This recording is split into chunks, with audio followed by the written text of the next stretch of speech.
ভারত থেকে নেমে আসা ঢল আর টানা বৃষ্টিতে তিস্তার পানি বিপদসীমা ছুঁই ছুঁই করছে। পানির চাপ সামলাতে তিস্তার 44 জলকপাট খুলে দেওয়া হয়েছে। ফলে তিস্তার পানি বেড়ে নীলফামারীর ডিমলা উপজেলার নিম্নাঞ্চল প্লাবিত হয়েছে। শনিবার 28 সেপ্টেম্বর সকাল থেকে তিস্তা নদীর পানি বেড়ে বিপদসীমার 5 সেন্টিমিটার নিচ দিয়ে প্রবাহিত হচ্ছে। তবে পানি আরও বেড়ে বিপদসীমা অতিক্রম করার আশঙ্কা করছে পানি উন্নয়ন বোর্ড।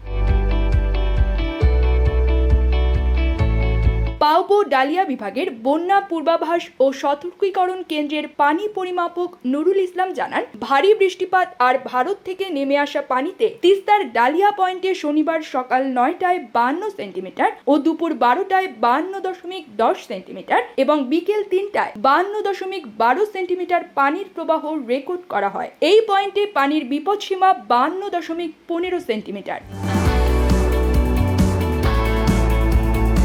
এদিকে তিস্তার পানি বাড়ায় ডিমলার তিস্তাপাড়ের চর ও নিম্নাঞ্চলে পানি ঢুকতে শুরু করেছে। তাতে পানিবন্দী হয়ে পড়েছে বেশ কয়েকটি চরের বাসিন্দারা। ডুবে গেছে বড় ফসলের ক্ষেত, লোকজনও নিরাপদ স্থানে যাচ্ছেন। নিম্নাঞ্চল প্লাবিত হওয়ায় বসতবাড়ি ও রাস্তাঘাট ভাঙনের ঝুঁকিতে পড়েছে। সেই সঙ্গে ফসলি জমিতে পানি ওঠায় নষ্ট হচ্ছে আগাম শীতকালীন শাকসবজি, বীজতলা সহ বিভিন্ন ফসল। বন্যাত্ম এলাকার জনপ্রতিনিধি সহ উপজেলা প্রশাসন সতর্ক অবস্থানে রয়েছে।